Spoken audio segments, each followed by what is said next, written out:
Kia ora mai whānau, haere mai, welcome. To those of you who are not in New Zealand, kia ora means hello and haere mai means welcome. You are listening to Lilia Tarua, TEDx speaker and #1 best-selling author. So this show is for entrepreneurs, coaches, writers, speakers and creators who refuse to stay small. If you're done playing by someone else's rules and you're ready to build a bold, bankable brand that feels like you're in the right place, because here on Brand Breaker, we shatter the rules.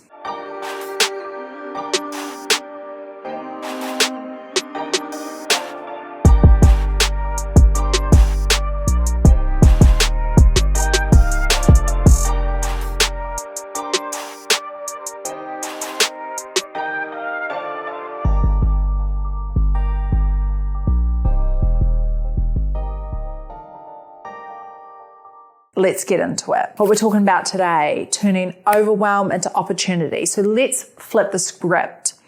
Overwhelm isn't proof you're failing, it's proof you're expanding.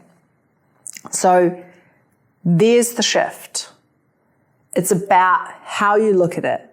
And look, I am not saying that you're not overwhelmed, because sometimes there is just so many things on our to-do list and so many things that we are juggling that it just feels completely overwhelming. But there are totally strategies and tools that you can use to manage those, and we're going to deep dive into some of those today. But there is a mindset shift around it, and that mindset shift is that overwhelm isn't proof you're failing, it's proof you're expanding to hold more. So overwhelm is just misdirected energy. And when you learn to channel your energy, it becomes your biggest opportunity. Overwhelm happens when your to-do list is bigger than your energy bank. And it's a problem I've faced myself, one so many of us have battled. And sometimes, yes, the list is really long. And that's when the 4 Ds become your best friend. So it's delegate, delete, distill, and direct, because we can choose where we direct our energy to help reduce overwhelm. Like, you might be juggling a dozen balls at once. So you've got family, you've got business, brand, maybe even a career you're trying to exit. And when the balls start dropping, you think, that sounds terrible. I know that sounds terrible, but you know what I mean. You know, when those juggling balls start dropping. God, I can't even finish. That's so immature, Lilia. Where were we? I've got to find my notes again. I'm going to say it the right way, okay?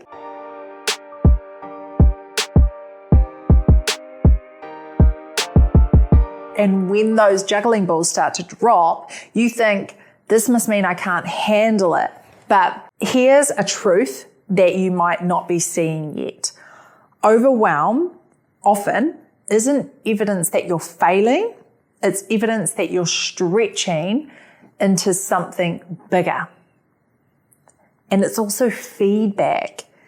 It's showing you that something has to change in the way you're managing your energy and your efficiency. So these are really, really good key things that you're feeling that give you feedback and tell you, no, something has to change.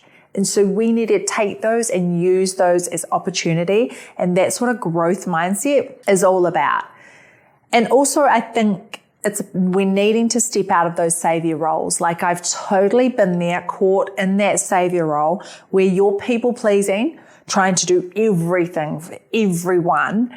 And let me tell you, that is not a place that creates a scalable, efficient business model and a free, spacious business leader. It's exhausting, and it leaves no room for spaciousness and growth.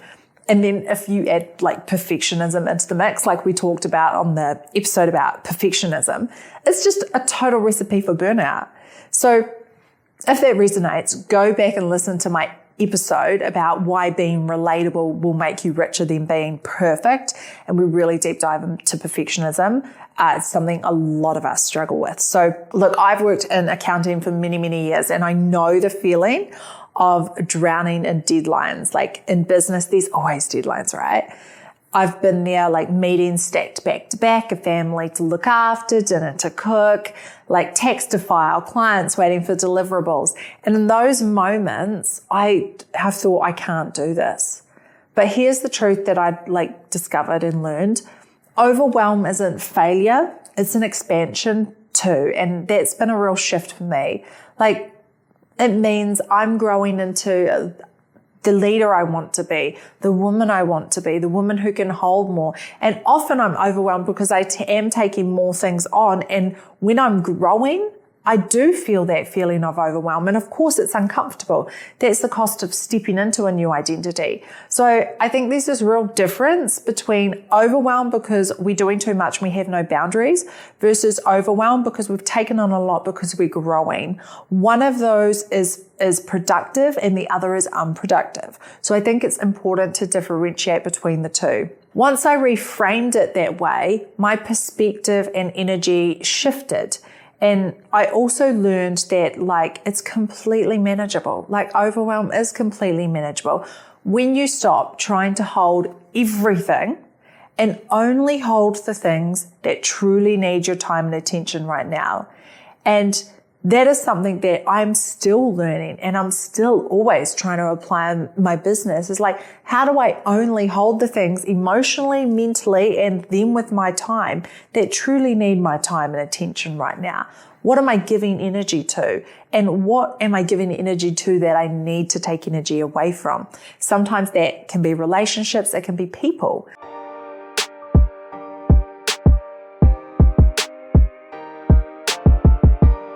So let's really articulate this. Overwhelm is not the energy.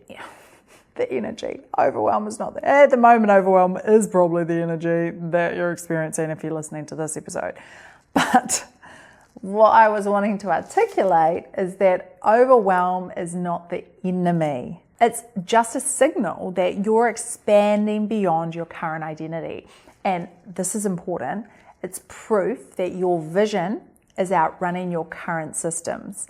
That's not a flaw, it's feedback. So your systems are designed to be able to take a certain amount, like a computer, right?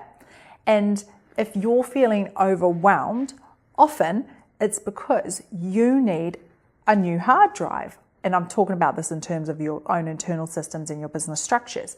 You need expansion in some way. Usually there's a bottleneck somewhere. And I think this is where those two defining types of overwhelm are really important because, is this overwhelm simply because of a lack of boundaries? Because that's a different conversation. Or is this overwhelm simply because I'm growing and expanding and I need more capacity to hold that? So two different types of overwhelm. That's not a flaw. It's actually, feedback. Right? Here's how you can turn that overwhelm into opportunity straight away. So the first thing is the reframing of it. So instead of oh my God, I'm overwhelmed and reaffirming that to yourself, you shift the language that you're using with yourself and you say, well, I'm expanding so I can hold more. And then that gives you that growth mindset. So you're going out looking at the areas that you need to get help to expand more. So often it's, deleting something so you can clear up space, or it's delegating something so that you're clearing up space. Everything is about clearing up space internally for you and then internally in your business systems. So words really shape our reality, and that one shift of going from, I'm overwhelmed to I'm expanding so I can hold more, that one shift can be really helpful. It changes how your brain processes stress and processes pressure because it shows you're in control of it. And the nasty type of overwhelm, the one that is the worst for all of us, is the ones when we feel like we're not in control of the overwhelm. So what we want to do is give you systems and processes to give you control over the overwhelm. Number 2 is to choose one bold move. So out of everything that you have on your plate, pick the single action that will move the needle for you. And it should be a money-making activity. So overwhelm shrinks the moment you reclaim your focus. And I recently just listened to a YouTube video from Steve Bartlett, actually. You might know him, Diary of a CEO. And he had interviewed one of the gentlemen who had worked with Steve Jobs. And that gentleman said that one of the good things that Steve Jobs was really, really good at was being able to define the signal from the noise. And all the noise is all this other stuff that you're just doing, whereas the signal is the one thing that you need to reclaim, that you need to do in the next 18 hours, that is really going to move you forward. Everything else is just noise. Steve Bartlett said there were like 3 to 5 things, but I really think we should distill this even further. Like, what is the one thing that you need to do in the next 18 hours, in the next 24 hours? What's the one thing that you need to do to reclaim your focus? So just one, only one. The third is about channeling that energy from the overwhelm. So overwhelm does flood our system with adrenaline, and adrenaline equals motivation. So instead of spiraling and just like freaking out, it's about redirecting that energy into finishing your one bold move. So if you've chosen your one bold move, you're going to take all that overwhelm that you're feeling and you're just going to go, okay, I'm going to use this as motivation. And I'm going to put all of that motivation into my one thing that I need to get done, my one signal. And I'm not going to let the noise distract me. And then I'm going to celebrate it as proof of growth. So remember, like, overwhelm is just motivation waiting to be pointed in the right direction. And that's when we're talking about overwhelm being misdirected energy. It's because the energy is going to the wrong things. So if we can take that energy and redirect it into our one bold action, you're starting to take back your time, reclaim your focus. And the fourth one, and this is super, super important, is you need to audit your systems. These are internal systems and your business systems. So here's the biggest thing I learned when I was running my first 7-figure business. So expansion requires structure. You have to have structure with expansion. Otherwise, you will end up overwhelmed and not able to either deliver or running into problems. Business systems is really super, super, super important if you're wanting to grow. And these are business systems in terms of the administration you need, your back end. How are you organizing that? Is it crystal clear and focused? Are you able to find everything you need really quickly? How like simple are you keeping that for yourself? But also your internal systems, how are your boundaries? How are your beliefs? Really asking yourself, auditing all of those systems and pulling them apart and then rebuilding them so that you can scale sustainably.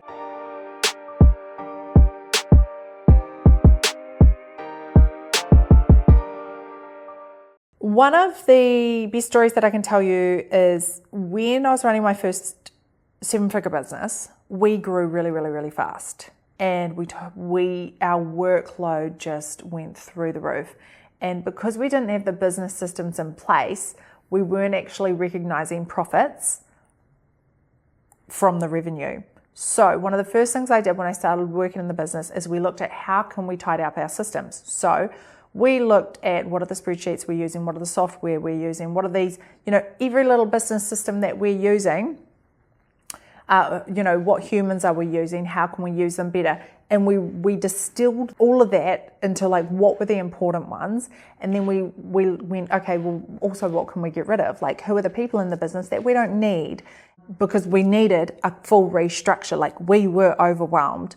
So we had to restructure and we had to get rid of people, unfortunately, but that's the delete. We had to distill, so that was bringing in those pieces of software, just the key ones that we needed to be able to really manage our jobs. And then what could we delegate? So bringing in other people with skill sets that we didn't have in the business, and that's your human resources. And then what can we redirect? So where can we direct our focus?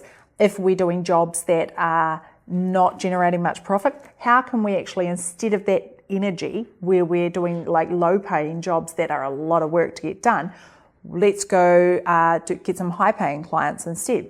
So we implemented these into our business, and in 24 months we had a 99.98% profit turnaround in a 7-figure business. So this shit fucking works, Delegate, delete, distill, redirect.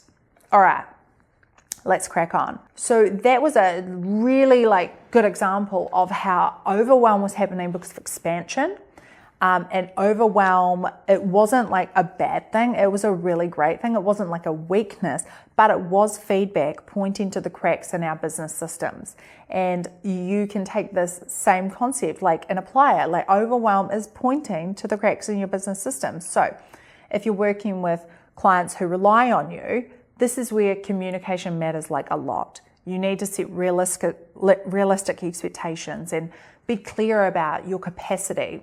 Boundaries actually build trust and keep you delivering at a high standard without drowning under the weight of unrealistic promises. Think about athletes in training. The moment of muscle failure isn't weakness. It's the signal that growth is happening and you've reached that end point. And business is really the same. Being overwhelmed means you've reached the edge of your old capacity and you're building, you need to build new strength, new muscles, and you need to train those. Honestly, every big leap in my career, writing my book, landing TEDx, launching my coaching program, all of them came with overwhelm. And if I had waited until it was all calm, I'd still be waiting. It's about realizing that overwhelm is growth, it is expansion, and oh my God, I needed to hear this today. So let's distill this. Next time you feel overwhelmed, remind yourself this isn't failure, it's expansion. Your future self is being built right here. I hope you guys loved that episode. I hope you're feeling excited that you're overwhelmed instead of worried and freaking out about it. So I hope that's really been a mindset shift for you. I hope you take it forward into your day, into your family, into your life, and really, really apply it. Rewind and listen to any of those pieces that really resonated with you, and implement them, because that's how it's going to really have the most impact in your lives. And if you want me to help you with that, if you want me to help you to audit those systems and what that looks like for you and your premium personal brand as you're aiming for 7 figures and beyond, well then you can just book a call with me. So best way is to DM me on Instagram, and it's a free call. So DM me podcast for a free call, and I will go through a roadmap with you where we look at this for your business and how can you implement this in your business. So I'd love to hear from you. DM me podcast on Instagram. My handle is @LiliaTarawa. That's LILIATARAWA. Until next time. Thank you very, very much for being with me for this episode. Interestingly enough, I really needed to hear this today, so it's a good reminder. Thank you for being with me on this journey. Love having you here. Love having you listening. You guys are the absolute best. You keep me inspired. Much love. Oh, and one more thing. Make sure you break some rules with your brand today. Much love. See you in the next episode.